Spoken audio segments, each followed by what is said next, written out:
The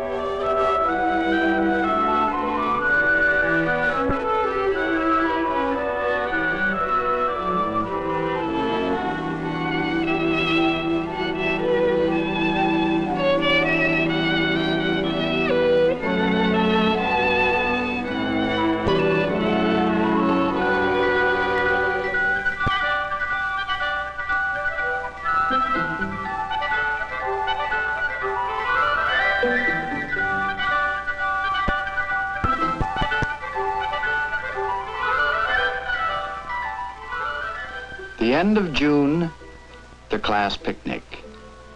It was a bright and sparkling day when we held it this year, but I was thoughtful. I was thinking of the responsibility that we, as teachers and parents, have towards the children in our care. We know, of course, that it amounts to more than just teaching the 3 R's. But we don't always realize just how much we can do towards helping the individual child, like Anna, grow up to be a happy and useful adult, emotionally healthy. I didn't, at least until this year.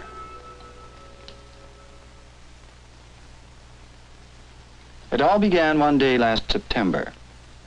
A psychologist came from the child guidance clinic in our town to give the children what she called a sociometric test, a test to find out how they rated as sociable individuals. They had to answer a lot of questions, like, what 3 children in this class would you choose to go with you to the school party?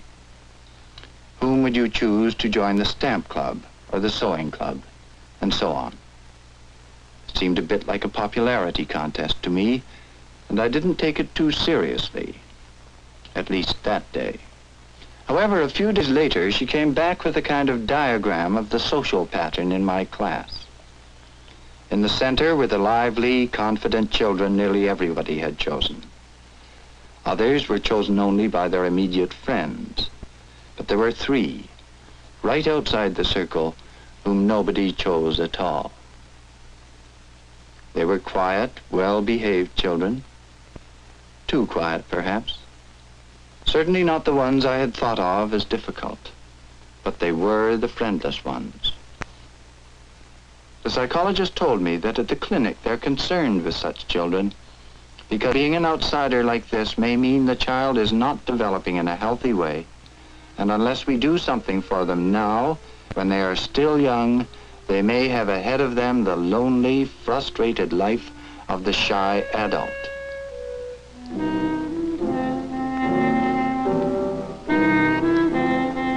We've all met them, the shy ones. I have a cousin like that. We invite her to parties sometimes because we're sorry for her, living alone in a room.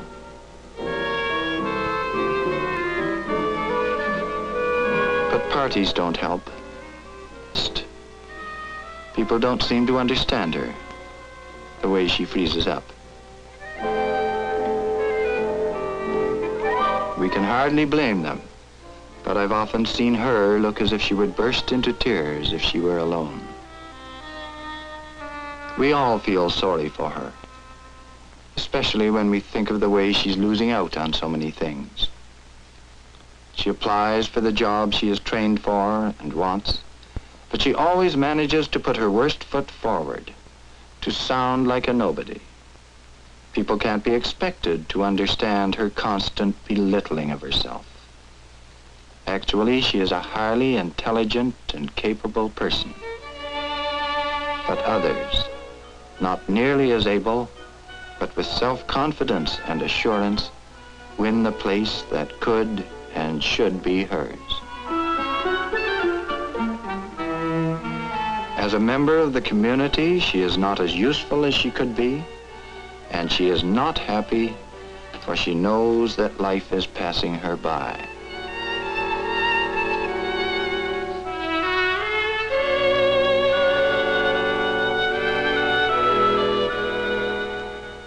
Longing for the warmth of human companionship, hating her fears of others but powerless against them, there lies nothing ahead for her but years of loneliness, desolate, barren, empty. because she is shy. Patterns of adult behavior usually develop in early childhood. That's why the Child Guidance Clinic asked me to watch how the outsiders in my class fared among the other children. For in spite of the happy gaiety around them, they might be headed for the kind of unhappiness that is ruining my cousin's life.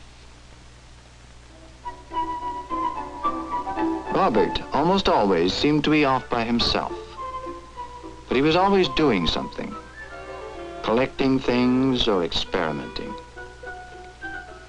He seemed fascinated in his quiet, gentle way with the world around him. And though he was alone a lot, he seemed to be a happy child.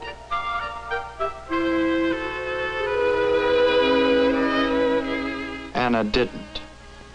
She always seemed to be just on the edge of things. I felt that she wanted to play with them, wanted to be liked, but something made it too painful for her. She was the girl who always walked home alone, and her eyes were wistful as she looked at the others.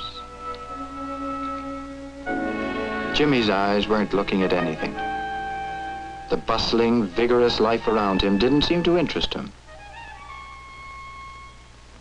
unless it came too near.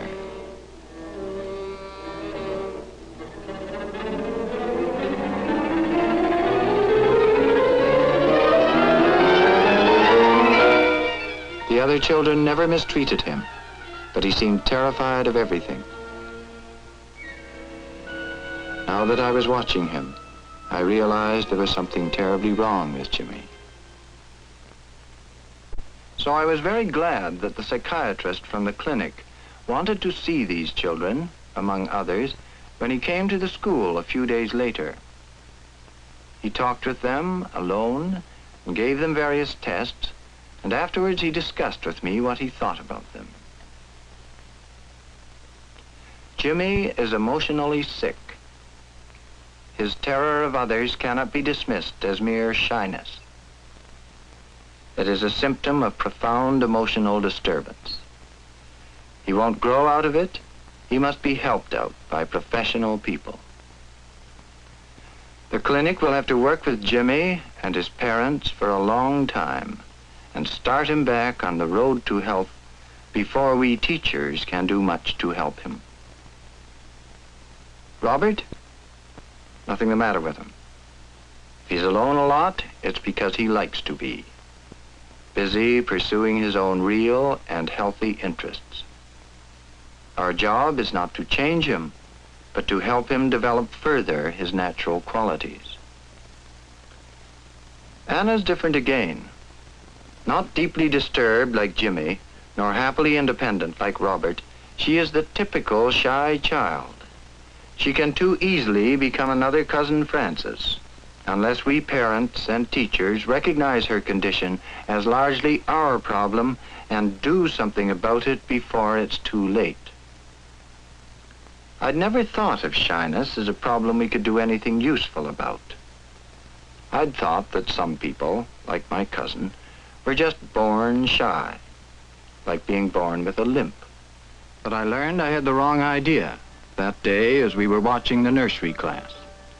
Things became much clearer to me when the doctor began to explain about shyness. In the first place, if anyone's born shy, we all are. Watch any group of very young children, and you'll see that the new ones, like Carol, act shyly in the face of unfamiliar situations.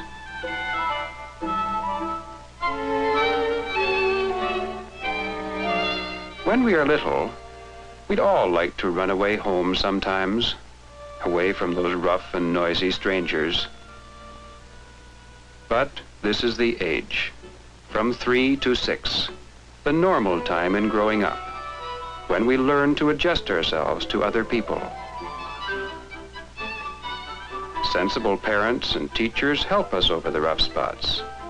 Help us to learn by seeing that we have the chance to work and play with others.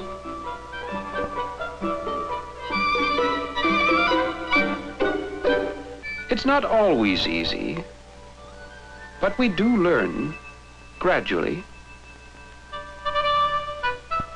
Of course, if it's as simple as that, you'll ask, why didn't Jimmy and Anna learn? Well, we at the clinic have gone into their backgrounds and know a lot now about the early influences in their lives. And that means especially their parents.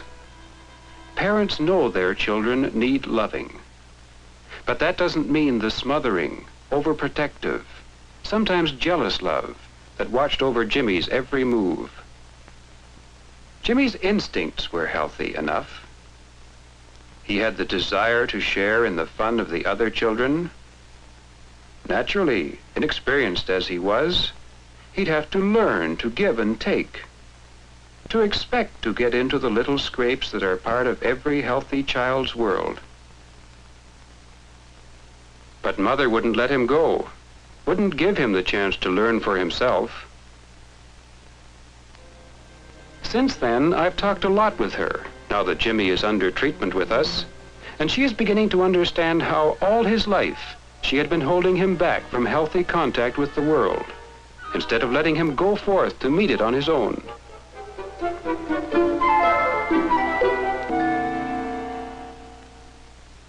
Anna's mother was different. When Anna was very young, like all little children, she had one primary need: to feel for sure that she was warmly and securely loved. But Mother was very demanding. Not understanding that children's abilities mature slowly, she would give her tasks far beyond the normal child's capacity at that age. Of course, she meant well. She wanted to bring up Anna properly. But too often the result was that Anna failed. She was always failing. And what it meant to the child was, Mommy doesn't love me. Mother did love her, of course. She was very proud of Anna and liked showing her off to the ladies who came calling.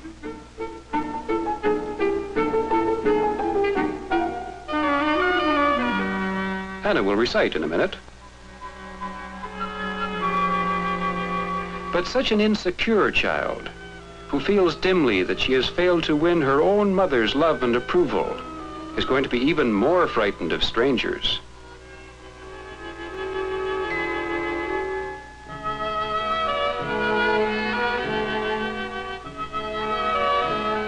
It's better not to try, not to risk another failure, to retreat from situations involving others instead of facing them.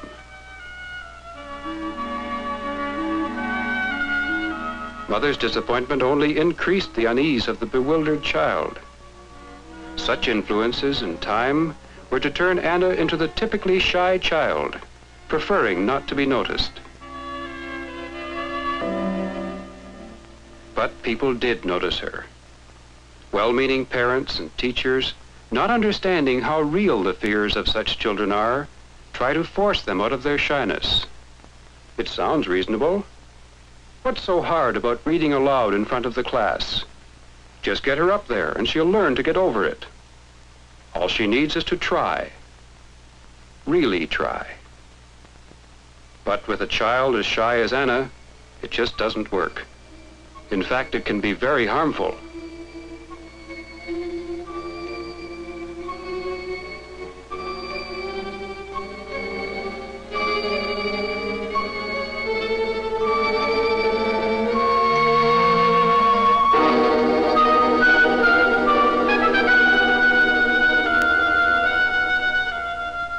Another failure, another shame. And she has reason to be even more timid than ever. Fortunately, the shy child like Anna can still be helped. But it demands genuine understanding from parents and teachers. That talk with the doctor started us teachers off on an interesting year.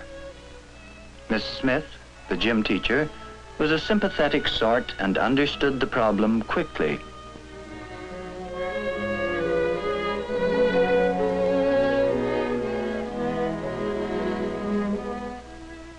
Among all the children of the rhythm class, She'd found Anna most timid, of course, but also a naturally graceful little girl who seemed to love dancing.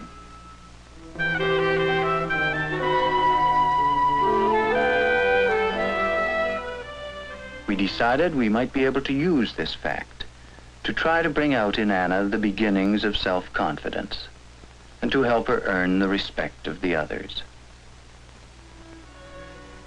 Watching the rhythm class that day, I'm sure we all wondered, will she freeze up again, as she always has?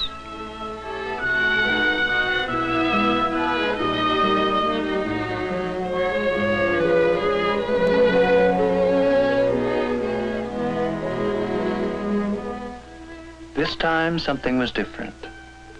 A wise, thoughtful teacher had picked on the one activity that Anna couldn't help doing well, where she really was better than the others. And Anna temporarily lost her fears in the joy of doing something she liked very much.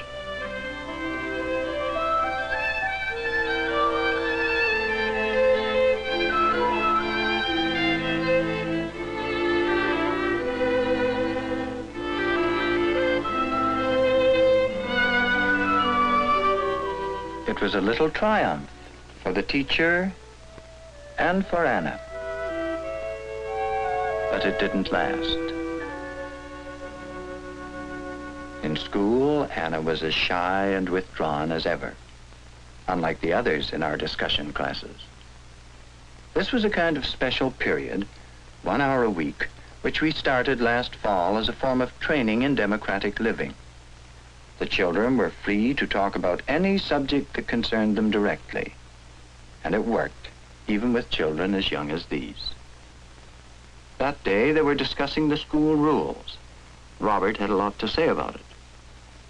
Even Jimmy was showing signs of interest. In these classes, I didn't act as teacher or even as chairman, and it was wonderful to feel the different atmosphere that existed once they felt they were completely free to speak their minds. Bernard's late arrival started a lot of arguments. Some thought there should be stiff penalties for latecomers. Walter thought there shouldn't be any penalties at all, an idea they all seemed to enjoy, except Anna. She still wasn't at ease, as though she felt herself different and apart from the others. But we persisted. During the course of the year, we arranged various group projects like decorating the classroom for Valentine's Day. We had noticed that left to herself, Anna never volunteered to do anything. So we gave her jobs that would involve her in cooperating with others. And given a chance, she began to learn through her own experience, and not because somebody told her so, that others were not so unkind or frightening after all.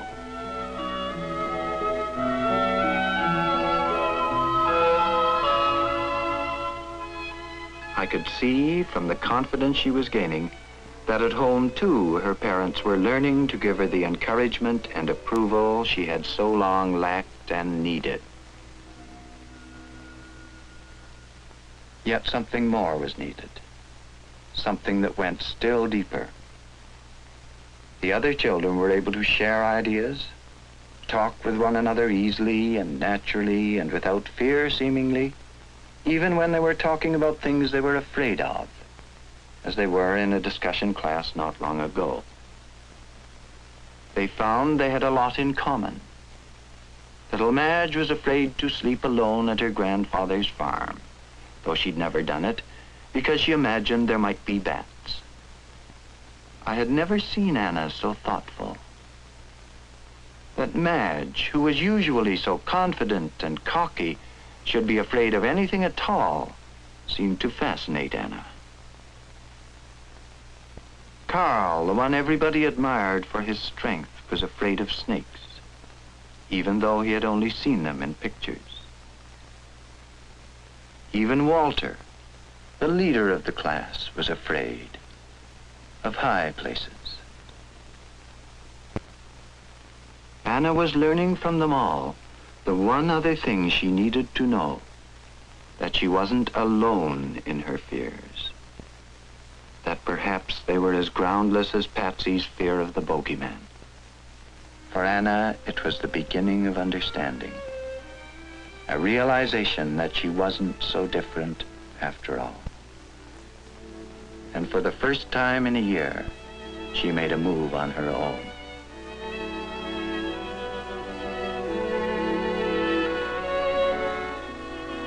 She began to talk to them about her own fears, up to now so real and paralyzing.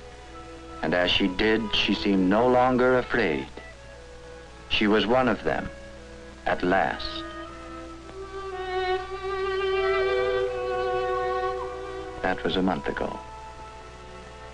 Anna is still a little shy and timid, but it means something different now. It's because she's trying new things. It's delightful to see how the other children are helping and accepting her. Those very children of whom she once lived in fear. Even Jimmy is changing slowly. He's beginning to take a healthy interest in the world around him and to respond almost warmly to other people. He's going to be all right, like Anna. No fear now of her growing up to be another Cousin Frances. And Robert? Nothing the matter with him in the first place.